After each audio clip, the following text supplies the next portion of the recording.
चलिए नमस्कार दोस्तों, आप सभी का स्वागत है आपके अपने YouTube channel GS genius academy पर। दोस्तों जैसा कि आपको पता है संविदा शिक्षक वर्ग 2 के एग्जाम आने वाले हैं और सिलेबस आप सभी लोगों को पता है कि नॉर्मली उसमें फिजिक्स, केमिस्ट्री और बायोलॉजी का वेटेज है। साथ ही साथ इस बार सबसे ज़्यादा वेटेज दिया गया है ब्रह्मांड वाले टॉपिक को और यूनिवर्स वाला टॉपिक आपको कहीं पर भी नहीं मिल रहा है। तो साइंस की रामबाण किताब में प्यारे दोस्तों आपका सारा syllabus physics, chemistry, biology cover करके दिया हुआ है, बॉटनी कवर है। अब ब्रह्मांड जो आपका बचा हुआ है, थोड़ा सा पर्यावरण बचा हुआ है, खाद्य प्रसंस्करण बचा हुआ है, वो मैं आपको सारा का सारा कराऊंगा। तो चलिए स्टार्ट करते हैं हम संविदा शिक्षक वर्ग 2। और आप जितने भी एग्जाम देखोगे, जेल पैरी, वन रक्षक, एसआई, कांस्टेबल, एसएससी, तमाम एग्जाम जिनमें अगर वो ज्योग्राफी पूछता है तो वहाँ भी ब्रह्मांड वाले चैप्टर को, यूनिवर्स वाले चैप्टर को भूगोल में शामिल वो कर लेता है। यहाँ उन्होंने साइंस में शामिल करके रखा है। तो चलिए कोई दिक्कत वाली बात नहीं, यहाँ पर कवर करेंगे। और मध्य प्रदेश का अगर आप एग्ज़ाम देना दोगे MPPSC, तो वहाँ भी आपको ये सारी चीज़ें देखने मिलेंगी। और अगर आप हमारा कंप्लीट कोर्स लेना चाहते हैं संविदा शिक्षक वर्ग 2 का, तो मात्र 499 में आपको मिल रहा है हमारी एप्लीकेशन पर। तो इंतजार किस बात का, वहाँ पर भी आपकी डेली लाइव क्लास चलती है और साथ में आपको physics, chemistry, biology already recorded सारी चीज़ें प्रोवाइड की गई हैं। मतलब आपका 70 से 80% सिलेबस कवर है, आपको पढ़ना है टू द पॉइंट।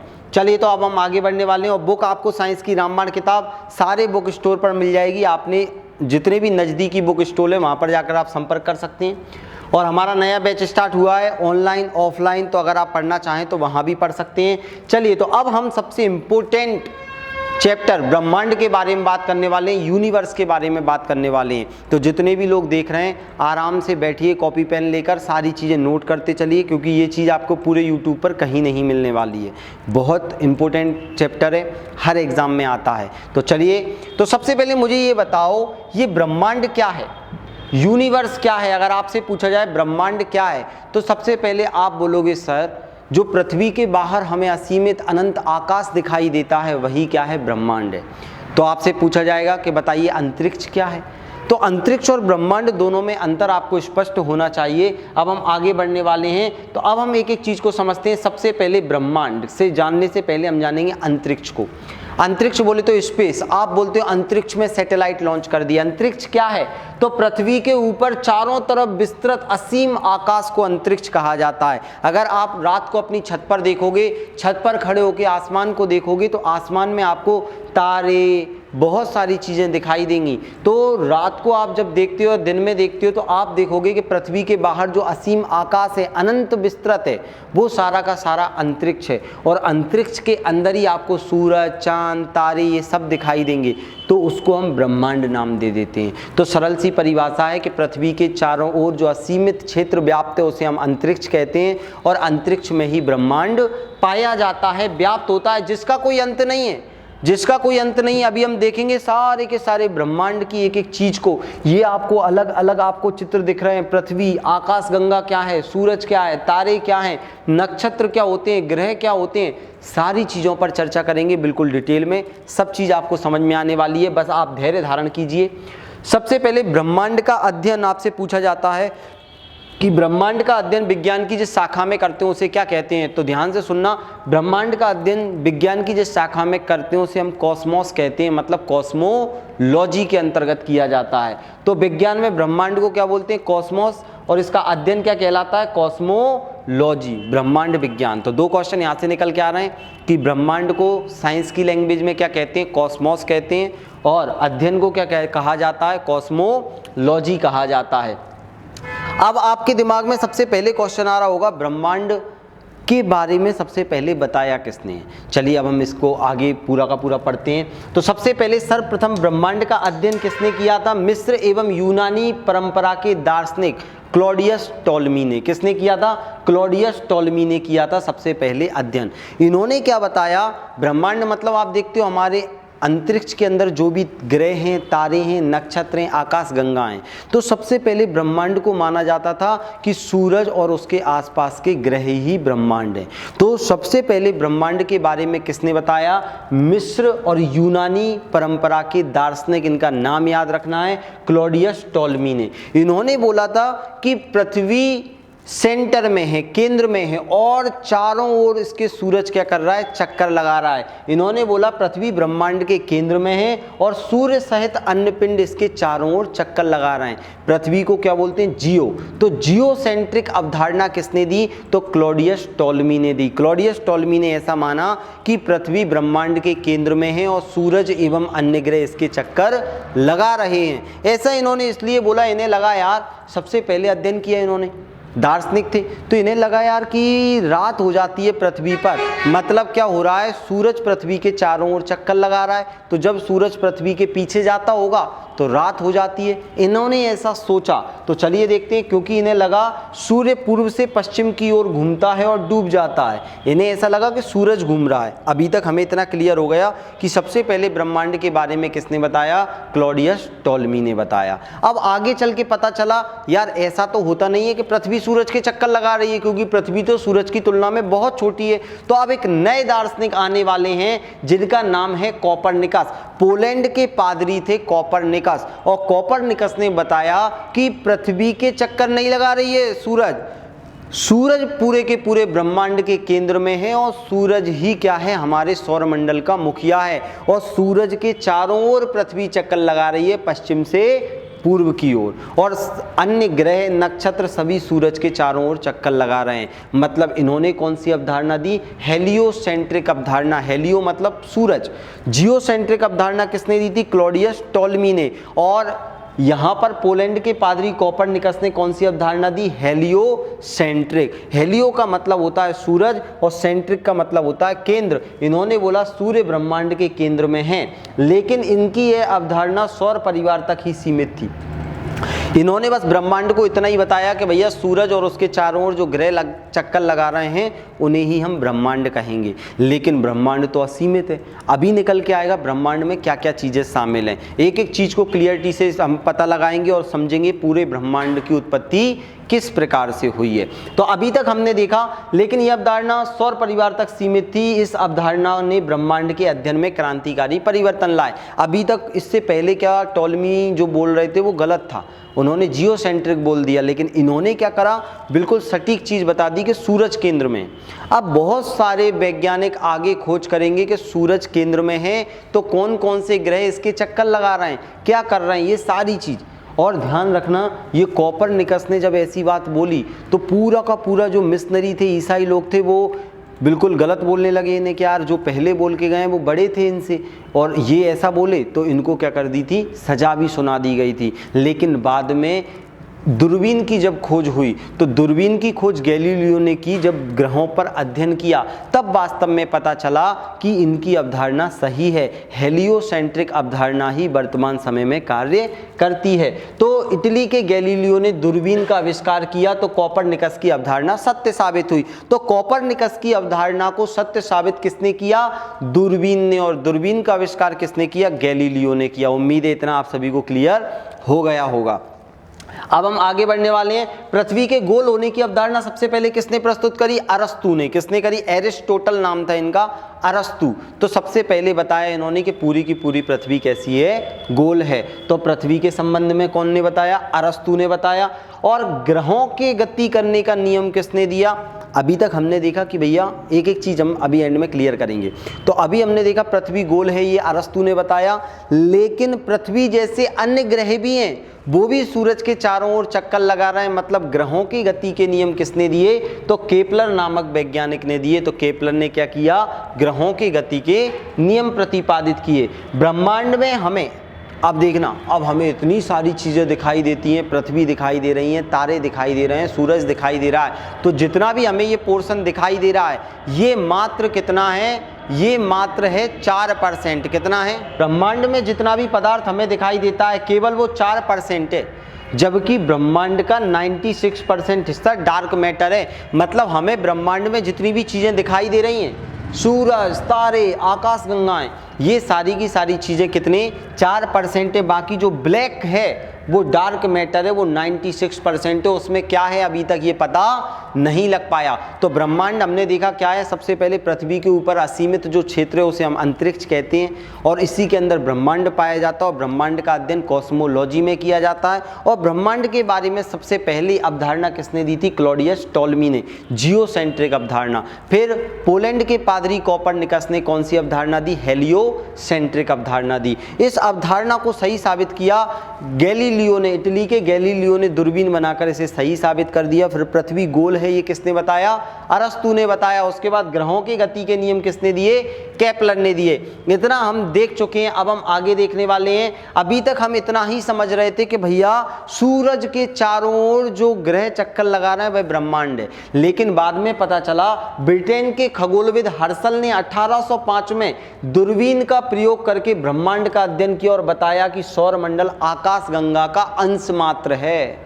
आप समझ रहे हो, धीरे धीरे धीरे धीरे एक एक चीज की खोज होती जा रही है।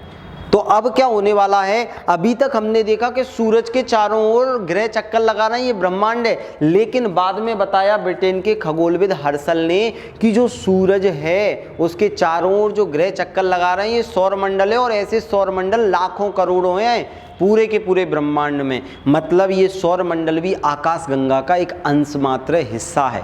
तो ऐसी कितनी आकाशगंगाएं हैं अंतरिक्ष में, अभी पता लगेगा। तो हमने ये देखा कि आकाशगंगा क्या है, अभी हम 2 मिनट बाद देखेंगे। आकाशगंगा के बारे में भी देखेंगे। तो सन 1925 में अमेरिकी खगोलविद एडविन पी हब्बल ने बताया कि आकाशगंगाएं भी गति कर रही हैं। अभी तक हम मान रहे थे कि सूरज सब कुछ मुखिया है, बाद में पता चला कि सूरज तो पूरा सौर परिवार जो है वो किसका अंश है? आकाशगंगा का। अब हमें नई चीज पता चल गई, किसके द्वारा? एडविन पी हब्बल के द्वारा। एडविन पी हब्बल ने बताया कि जो आकाशगंगाएं हैं वो आकाशगंगाएं भी क्या कर रही हैं? गति कर रही हैं। मतलब बहुत सारी आकाशगंगाएं, लाखों करोड़ों आकाशगंगाएं इस ब्रह्मांड के अंदर जो एक दूसरे से दूर जा रही हैं, गति कर रही हैं। तो याद रखना, ये एक दूसरे से दूर जा रही हैं। ब्रह्मांड का व्यास 250 करोड़ प्रकाश वर्ष है। कितना है? 250 करोड़ प्रकाश वर्ष। और प्रकाश वर्ष क्या करते हैं? ये पूरी की पूरी नापने की इकाई है, मापा जाता है इससे दूरी को। ठीक है, तो ये ध्यान से सुनना। इसके अंदर हमारी आकाशगंगा की तरह लाखों आकाशगंगाएं हैं। तो इतना आपको क्लियर हो गया होगा। अभी तक हमने देख लिया कि भाई आकाशगंगा भी कुछ है। अब क्या है आकाशगंगा, ये हम देखने वाले हैं। ब्रह्मांड की उत्पत्ति से संबंधित प्रमुख सिद्धांत देखेंगे, उसके बाद हम देखेंगे आकाशगंगा कैसे बनी, क्या बना, क्या हुआ। अभी तक हमने देख लिया कि भैया जो सौर परिवार है वो आकाशगंगा का अंश है, और आकाशगंगाएं भी एक दूसरे से दूर जा रही हैं। तो आपके दिमाग में एक क्वेश्चन आ रहा होगा कि सर ये बताइए, हमें ये चांद, तारे, सूरज, उल्का पिंड, ये सारी चीज़ें आसमान में दिखाई देती हैं, आखिर ये बनी कैसे? क्या ये शुरुआत से ही थी? ये कैसे बनी? तो इसके बारे में बहुत सारे वैज्ञानिकों ने रिसर्च किया और अपने अपने सिद्धांत प्रस्तुत किए, जिसमें सबसे सटीक सिद्धांत है बिग बैंग थ्योरी। कौन सी थ्योरी है? बिग बैंग थ्योरी, जॉर्ज लिमेंटन ने दिया था जो। उसके अलावा भी कुछ सिद्धांत देखते हैं, फिर एक एक को हम समझेंगे। तो सबसे पहले ब्रह्मांड की उत्पत्ति से संबंधित 3 सिद्धांत हैं। सबसे पहले महाविस्फोट सिद्धांत, जिसे बिग बैंग थ्योरी के नाम से जाना जाता है। महाविस्फोट सिद्धांत, बिग बैंग थ्योरी किसने दिया? जॉर्ज लिमेंटन ने।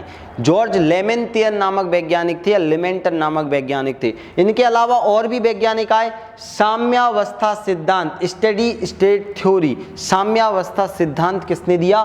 थॉमस गोल्ड एवं हरमन वांडी ने। अगर पेपर में क्वेश्चन आ जाए साम्यावस्था सिद्धांत किसकी उत्पत्ति के बारे में बताता है, तो ब्रह्मांड की उत्पत्ति के बारे में। और इसके खोजकर्ता कौन है?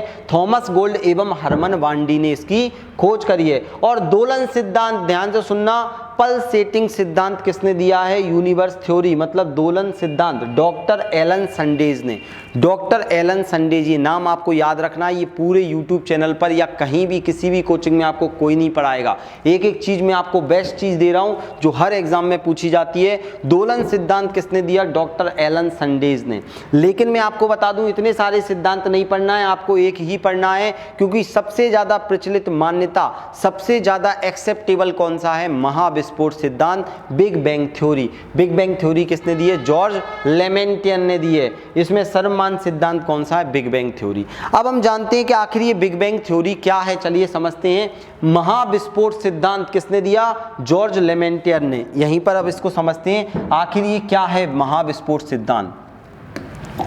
अब आपको थोड़ा सा दिमाग में आ रहा होगा, थोड़ा सा आपके मन में आ रहा होगा, यार सर कुछ ना कुछ तो विस्फोट से संबंधित है, नाम में ही समझ में आ रहा है महाविस्फोट। ये किसने दिया? जॉर्ज लिमेंटन ने दिया। किसने दिया है? जॉर्ज लिमेंटन ने दिया है।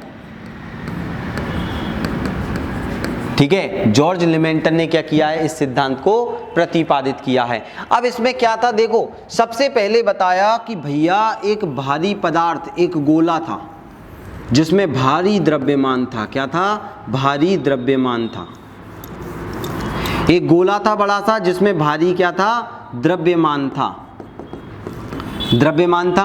तो आपको अब पूरी की पूरी पृथ्वी की उत्पत्ति के बारे में बता रहे हैं। पृथ्वी कैसे बनी, सूरज कैसे बने, ब्रह्मांड कैसे बना। तो इसके कौन सा सिद्धांत बता रहा हूं मैं आपको? महाविस्फोट सिद्धांत। तो इसमें बोला गया कि एक बड़ा सा विशालकाय गोला था जिसमें भारी द्रव्यमान भरा हुआ था, और इस विशालकाय गोले का आकार धीरे धीरे प्रेशर के कारण छोटा होता गया, और अचानक से इसमें एकदम से विस्फोट हुआ। और इसमें जैसे ही विस्फोट हुआ तो 3 से 4 सेकंड के अंदर पूरा ब्रह्मांड की उत्पत्ति हो गई। मतलब जब इसमें विस्फोट हुआ तो इससे क्या निकल के आ गए?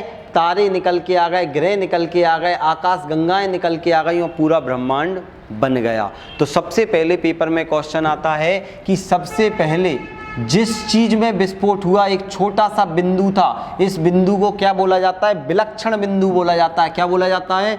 विलक्षण बिंदु। विलक्षण बिंदु कहा जाता है। इसी को बोला जाता है सिंगुलैरिटी पॉइंट। विलक्षण बिंदु को क्या बोलते हैं? Singularity point. सिंगुलैरिटी पॉइंट कहा जाता है। पॉइंट। तो पेपर में क्वेश्चन आएगा आपका, ठीक है, पेपर में सरल सा क्वेश्चन आएगा, महाविस्फोट सिद्धांत जिस बिंदु से चालू हुआ उसे क्या बोला जाता है? विलक्षण बिंदु, सिंगुलैरिटी पॉइंट। और धीरे धीरे पूरे ब्रह्मांड की उत्पत्ति हुई। आखिर ब्रह्मांड में उत्पन्न क्या हुआ? तो वही चट्टानों के टुकड़े जिन्हें आपस में जुड़ने के कारण पृथ्वी बनी, ग्रह बने, नक्षत्र बने, आकाश गंगाएं बनी। चलिए इन सब पर चर्चा करते हैं हम। अब ध्यान से सुनना। तो जॉर्ज लिमेंटन ने क्या किया? महाविस्फोट सिद्धांत के बारे में बताया। ये ब्रह्मांड की उत्पत्ति के संबंध में सर्वाधिक मान्य एवं प्रचलित सिद्धांत है। इस सिद्धांत का प्रतिपादन बेल्जियम के खगोलज्ञ व पादरी जॉर्ज लेमेंत्रे या लेमेंटियन ने 1960 से 70 ईस्वी के बीच में किया था।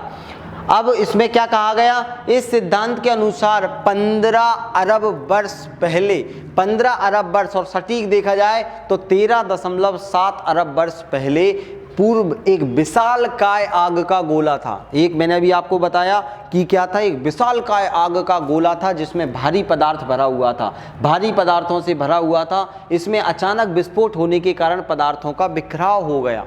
अब कोई बड़ा सा गोला फटेगा तो उसमें से चट्टानों के टुकड़े निकले, बहुत सारा पदार्थ निकला, लावा निकला, जो आपस में चिपक कर क्या बन गया? देखते हैं, बिखराव हो गया। इन पदार्थों के समूहन से, मिलने से अनेक ब्रह्मांडीय पिंडों जैसे आकाश गंगा, तारे, ग्रह, उपग्रह आदि का निर्माण हुआ।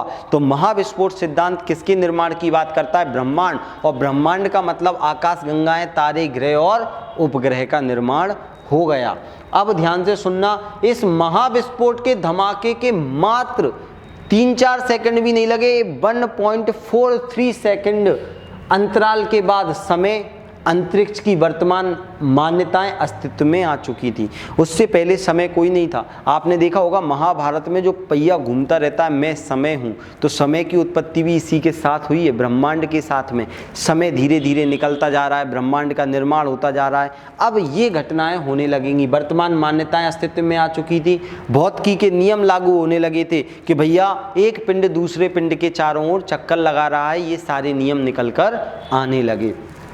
1.43वें अरबवें सेकंड में ब्रह्मांड का व्यास 10⁻30 गुना, ध्यान से सुनना, 10⁻30, इतने जीरो लगा दो पीछे, फैल चुका था। वर्तमान में ब्रह्मांड का विस्तार जारी है, हर एक चीज एक दूसरे से दूर जा रही है, और एक समय में ये अपनी सारी ऊर्जा खो देंगे और पूरा पदार्थ एक बिंदु पर आकर रुक जाएगा, जिसका नाम क्या था? सिंगुलैरिटी पॉइंट, जो मैंने अभी शुरू में आपको बताया था। तो समय और अंतरिक्ष की वर्तमान मान्यताएं अस्तित्व में आ चुकी थी। अब हम आगे बढ़ने वाले हैं। पूरे ब्रह्मांड का द्रव्यमान इसी में निहित था। मतलब जो छोटा सा बिंदु था उसमें पूरे ब्रह्मांड का द्रव्यमान निहित था और उसी में विस्फोट हो गया। बिग बैंग में ऊर्जा है, तब तक फैलता रहेगा, फिर एक बिंदु पर आकर रुक जाएगा जहां से शुरुआत हुई थी। ये देखिए, अब आप यहां पर आपको समझ में आएगा जो मैंने अभी आपको बताया। ये देखिए, ये क्या आ जाएगा आपका विलक्षण बिंदु आ जाएगा, ये क्या आ जाएगा सिंगुलैरिटी पॉइंट। इसमें अचानक विस्फोट हो गया और धीरे से ये क्या हो गया, पूरे ब्रह्मांड की रचना होने लगी। और ये देखिए फैलता चला गया, धीरे धीरे फैल रहा है, मतलब यहाँ से पदार्थ निकला और आपस में चिपकने लगा, मतलब यहाँ आकाश गंगाएं बनी, आकाश गंगाओं के साथ में उसमें तारे बने, तारों का सौरमंडल बना, ग्रह बने, उपग्रह बने, नक्षत्र बने, उल्का पिंड बने जो एक दूसरे से टकराते रहते हैं, गिरते रहते हैं, तारों में चमक उत्पन्न होती रहती है। तो विभिन्न बहुत सारी गैसें आई। तो इस प्रकार से पूरे ब्रह्मांड का निर्माण हुआ और ये ब्रह्मांड फैलता जा रहा है। और कब तक फैलेगा, जब तक इसमें ऊर्जा है। ये कब तक फैलेगा प्यारे दोस्तों, जब तक कि इसमें ऊर्जा है ये तब तक फैलेगा। जैसे ही ऊर्जा समाप्त होगी इसका फैलना बंद होता जाएगा और एक बिंदु पर आकर ये रुक जाएगा और फिर क्या होगा, दोबारा से पृथ्वी की उत्पत्ति या पूरे ब्रह्मांड की उत्पत्ति होगी। चलिए आगे देखते हैं हम और चीजें। अब देखो पीटर हिग्स, ये वर्तमान समय में भी ऐसा कुछ करने की कोशिश की गई थी। पीटर हिग्स को 2013 में हिग्स बोसॉन सिद्धांत के लिए भौतिकी का नोबेल पुरस्कार मिला। पीटर हिग्स, तो अब याद रखना एक वैज्ञानिक थे जिन्होंने क्या किया था, इन कणों की खोज करने की कोशिश की गई थी कि किस प्रकार से पूरी की पूरी पृथ्वी पर ऊर्जा है और हर एक पदार्थ में ऊर्जा आती है। मान लो कोई चींटी है, वो चींटी किस प्रकार से चल रही है, कोई भी पृथ्वी है, पृथ्वी सूरज के चारों ओर चक्कर कैसे लगा रही है, आखिर ऊर्जा कहाँ से आ रही है, किसी भी कण में ऊर्जा कैसे आ रही है। तो इसके लिए इन्होंने सिद्धांत दिया हिग्स बोसॉन सिद्धांत। तो याद रखो ये हिग्स बोसॉन क्या होती है, एक फील्ड होती है, एक पूरे के पूरे ब्रह्मांड में क्या एक जाल सा बिछा हुआ है जिसके संपर्क में कोई भी आता है तो उसके अंदर ऊर्जा आ जाती है और वो कार्य करना चालू कर देता है, जिसे हिग्स फील्ड भी कहा जाता है, हिग्स बोसॉन कण भी कहा जाता है, जिसे गॉड पार्टिकल के नाम से जाना जाता है। गॉड पार्टिकल मतलब क्या बोलेंगे, भगवान के जैसा। भगवान क्या कर रहा है, सबको बना रहा है, तो वास्तव में दुनिया को बनाने में वो गॉड पार्टिकल महत्वपूर्ण भूमिका निभाता है, जिसको हम देखने वाले हैं। अब ये रिसर्च हुई थी ब्रह्मांड के रहस्यों को जानने के लिए। सर्न का फुल फॉर्म क्या है, European centre for nuclear research. European centre for nuclear research ने 30 मार्च 2010 को स्विट्जरलैंड के जेनेवा में पृथ्वी की सतह से 100 फीट नीचे, ये देखो पृथ्वी की सतह से 100 फीट नीचे 27 किलोमीटर लंबी एक सुरंग में लार्ज हाइड्रोन कोलाइडर नामक क्या कर दिया, एक सफल ऐतिहासिक महाप्रयोग किया। इसमें सुरंग में निर्वात, अब इसमें क्या किया गया, एक 27 किलोमीटर लंबी सुरंग बनाई गई पृथ्वी से 100 फीट नीचे, और इसमें क्या किया गया, निर्वात किया गया, वैक्यूम किया गया, पूरी गैसों को खींच लिया गया। और यहाँ पर क्या किया गया, 2 चार्ज पार्टिकल मतलब 2 प्रोटॉन, और प्रोटॉन में अपनी खुद की ऊर्जा होती है, और दोनों प्रोटॉन को निर्वात में टकराया जिससे असीमित ऊर्जा का निर्माण हुआ। तब पता चला कि पूरे ब्रह्मांड में किस प्रकार से टकरावट के कारण हिग्स बोसॉन के द्वारा ऊर्जा का निर्माण हो रहा है। अगर ये पूरे अपने सही से कार्य करना चालू कर दे तो ऊर्जा संकट समाप्त हो जाएगा पूरी की पूरी पृथ्वी पर। तो परिणाम स्वरूप रिकॉर्ड ऊर्जा पैदा हुई, बहुत सारी ऊर्जा पैदा हुई। इसी को बोला जाता है European centre for nuclear research का लार्ज हाइड्रोन कोलाइडर। मतलब ये एक परीक्षण था जिसमें क्या किया गया था, निर्वात के अंदर पूरा का पूरा एक्सपेरिमेंट किया गया था। क्या जानने के लिए, ब्रह्मांड के रहस्यों को जानने के लिए। इसके बाद सर्न ने 4 जुलाई 2012 को हिग्स बोसॉन से मिलते जुलते सब एटॉमिक पार्टिकल की सफल खोज को अंजाम दिया। उन्होंने बता दिया कि भैया जो हिग्स बोसॉन फील्ड है वो वास्तव में व्याप्त होगी, क्योंकि इसी से टकराकर चीजों में द्रव्यमान और ऊर्जा आ पाती है। तो हिग्स फील्ड दुनिया में सभी जगह मौजूद होती है। आप समझ रहे हो हिग्स फील्ड का मतलब क्या है, एक तरह से ऊर्जा देने वाली। जैसे इलेक्ट्रिसिटी है, कहीं पर भी पंखे से टकराएगी, पंखा चलने लगेगा, बल्ब से टकराएगी, लाइट जलने लगेगी। मतलब देख सकते हो क्या, नहीं देख सकते। ऐसे ही पूरी की पूरी दुनिया में हिग्स फील्ड पूरा का पूरा चारों तरफ फैला हुआ है। इसी के संपर्क में आने पर हिग्स बोसॉन कण बनता है। मतलब हिग्स फील्ड के संपर्क में जैसे ही कोई कण आता है उसमें ऊर्जा आ जाती है, उसमें अपना खुद का द्रव्यमान आ जाता है, और जो कि संसार में प्रत्येक वस्तु को द्रव्यमान और ऊर्जा प्रदान करता है। अब हिग्स फील्ड आप सभी लोग समझ गए होंगे। तो 1964 में ब्रिटिश वैज्ञानिक पीटर हिग्स ने महाविस्फोट के बाद 1 सेकंड के अरबवें भाग में ब्रह्मांड के द्रव्यमानों को मिलने वाले भार का सिद्धांत प्रतिपादित किया, जो कि भारतीय वैज्ञानिक सत्येंद्र नाथ बोस के बोसोन सिद्धांत पर आधारित है। तो याद रखना, पीटर हिग्स के साथ में हमारे भारतीय वैज्ञानिकों ने भी पहले ही बता दिया था। कौन से वैज्ञानिक? सत्येंद्र नाथ बोस ने। उन्हीं के नाम पर बोसोन और पीटर के नाम पर हिग्स नाम रखा गया। पीटर हिग्स के नाम पर हिग्स बोसोन कण। तो हिग्स बोसोन कण के द्वारा ही पता चला कि जो ब्रह्मांड में विस्फोट हुआ, उस विस्फोट के अंदर हर एक चीज में ऊर्जा कैसे आई, इस फील्ड से टकराने के कारण। और ये फील्ड पूरे के पूरे अंतरिक्ष में व्याप्त है। जैसे ही कण इसके संपर्क में रहते हैं तो इनमें द्रव्यमान और ऊर्जा आ जाती है। इसके बाद में हिग्स बोसोन के नाम से इसे जाना गया। इस प्रकार से ये पार्टिकल मिलता है। इसे गॉड पार्टिकल या ईश्वरीय कण भी कहा जाता है। इसी से ब्रह्मांड की रचना हुई है। तो अब पेपर में आपके कैसे कैसे क्वेश्चन आ सकते हैं। तो सबसे पहला प्यारे दोस्तों क्वेश्चन, ब्रह्मांड क्या है? अंतरिक्ष में फैला हुआ असीमित क्षेत्र ब्रह्मांड कहलाता है। ब्रह्मांड किससे मिलकर बना है? आकाश गंगाएं, तारे, ग्रह, उपग्रह, नक्षत्रों से मिलकर बना है। हेलियोसेंट्रिक अवधारणा किसने दी? जियोसेंट्रिक अवधारणा किसने दी? कोपरनिकस ने क्या बताया? दूरबीन की खोज किसने की? ग्रहों के गति के नियम किसने दिए? पृथ्वी के गोल होने के बारे में किसने बताया? आकाश गंगाओं के बारे में किसने बताया? आकाश गंगाएं गति कर रही हैं, ये किसने बताया? और पी हब्बल कहाँ के वैज्ञानिक थे?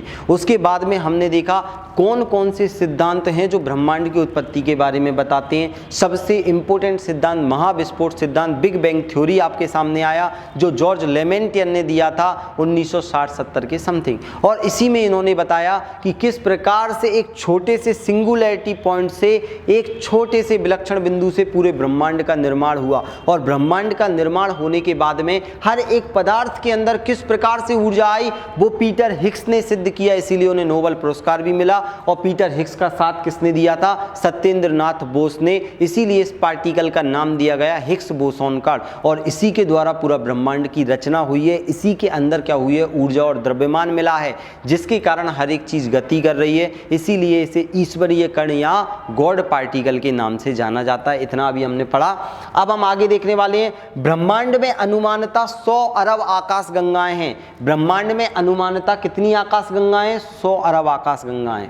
आकाश गंगा क्या होती है अभी हम देखने वाले हैं। आकाश गंगा में असंख्य तारे होते हैं। तो आप समझते हैं आकाश गंगा क्या है। सबसे पहले हमने देखा अंतरिक्ष, असीमित क्षेत्र, अंतरिक्ष के अंदर ब्रह्मांड, और ब्रह्मांड के अंदर भी असंख्यों आकाश गंगाएं। आकाश गंगा मतलब जिस किसी केंद्र के चारों ओर असंख्य अरबों करोड़ों अरबों तारे चक्कर लगाते हैं, उसको आकाश गंगा कहा जाता है। चलिए देखते हैं आकाश गंगा। एक केंद्र के चारों ओर चक्कर लगाने वाले करोड़ों अरबों तारे के समूह को क्या कहा जाता है? आकाश गंगा। पेपर में अगर पूछे आकाश गंगा क्या है, तो किसी केंद्र के चारों ओर चक्कर लगाने वाले करोड़ों अरबों तारों के समूह को आकाश गंगा कहते हैं। और हमारी आकाश गंगा का नाम क्या आ जाएगा? दुग्ध मेखला, मिल्की वे, ऐरावत के नाम से इसे जाना जाता है। इसका आकार सर्पिलाकार है। तो क्या हमारी आकाश गंगाएं जैसी और भी आकाश गंगाएं? जी हाँ, हमारे निकट की आकाश गंगा को एंड्रोमेडा के नाम से जाना जाता है। अब हम पढ़ते हैं और चीजें। तो सुनना, एक केंद्र के चारों ओर चक्कर लगाने वाले करोड़ों अरबों तारे के समूह को हम आकाश गंगा कहते हैं। और सुनना, अनुमानतः एक गैलेक्सी में 100 अरब तारे होते हैं। 100 अरब तारे। सोचो, हमारा सूरज इतना बड़ा है कि पूरे के पूरे सौर परिवार को रखे हुए अपने अंदर, और इतना क्षेत्र घेरे हुए। तो इस कितना बड़ा ब्रह्मांड होगा यार, कितना बड़ा ब्रह्मांड होगा। उस ब्रह्मांड में 100 अरब तारे हैं, और 100 अरब तारे जिस केंद्र में चारों तरफ चक्कर लगाते हैं उसे बल्ज कहा जाता है। मतलब जो हम देख रहे हैं पूरा ब्रह्मांड, तो ब्रह्मांड के अंदर आकाश गंगाएं हैं, और आकाश गंगाओं का जो केंद्र रहता है उस केंद्र को क्या कहा जाता है? बल्ज कहा जाता है। ये देखिए आकाश गंगा है, और ये बीच में केंद्र है। यहाँ केंद्र में सबसे ज्यादा तारे पाए जाते हैं, जिसे बल्ज कहते हैं। आकाश गंगा के केंद्र में उभार होता है। आकाश गंगा के केंद्र में तारों का संकेंद्रण सबसे ज्यादा होता है। अब देखो, आकाश गंगाएं भी बहुत सारे आकार की होती हैं। कोई दीर्घ वृत्ताकार होती है, कोई सर्पिलाकार होती है, कोई अंडाकार होती है। लेकिन अधिकतर आकाश गंगाएं कैसी होती हैं? सर्पिलाकार। ऐसी होती हैं, देखो सर्पिलाकार ऐसी। अधिकतर आकाश गंगाएं ब्रह्मांड में 80% आकाश गंगा का आकार भी कैसा है, सर्पिलाकार है। अब जिस आकाश गंगा में हमारा सौर मंडल है, ध्यान से सुनना, जिस आकाश गंगा में हमारा सौर मंडल है उसे हम किस नाम से जानते हैं, उसे हम बोलते हैं मंदाकिनी। उसे हम क्या बोलते हैं, मंदाकिनी, दुग्ध मेखला, या उसी को हम बोलते हैं मिल्की वे, ऐरावत पथ या सर्पिलाकार। तो अब सुनना, हमारी जो आकाश गंगा है उसका आकार सर्पिलाकार है। उसे किन किन नामों से जाना जाता है, अगर पेपर में क्वेश्चन आए तो आप लगा देना मंदाकिनी, दुग्ध मेखला, मिल्की वे या ऐरावत के नाम से हमारी आकाश गंगा को जानते हैं। और हमारी आकाश गंगा में हम जिस तारे को प्राथमिकता देते हैं उसका नाम क्या है, सूरज है। अब हमारी आकाश गंगा के निकट भी कोई आकाश गंगा है क्या, बिल्कुल, हमारी आकाश गंगा के निकट की आकाश गंगा का नाम है एंड्रोमेडा।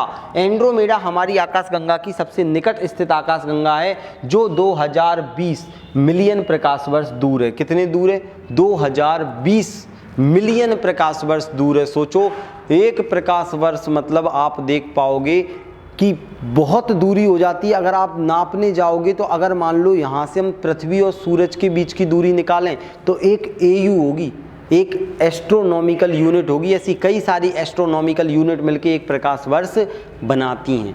तो अब सुनना, अब आगे देखते हैं। अब आगे आपसे पूछा जाएगा खगोलीय दूरी मापने की कुछ इकाइयां होती हैं, अब हम उन्हें भी देख लेते हैं। अभी आपसे मैंने बताया सबसे बड़ी यूनिट कौन सी होती है खगोलीय दूरी मापने की, कॉस्मिक यूनिट होती है। उसके बाद कौन सी होती है, पारसेक होती है, क्योंकि एक पारसेक में 3.26 प्रकाश वर्ष होते हैं। और प्रकाश वर्ष, उसके बाद में खगोलीय मात्रक होते हैं। एक प्रकाश वर्ष बराबर क्या होता है, प्रकाश द्वारा एक वर्ष में तय की गई दूरी को एक प्रकाश वर्ष बोलते हैं।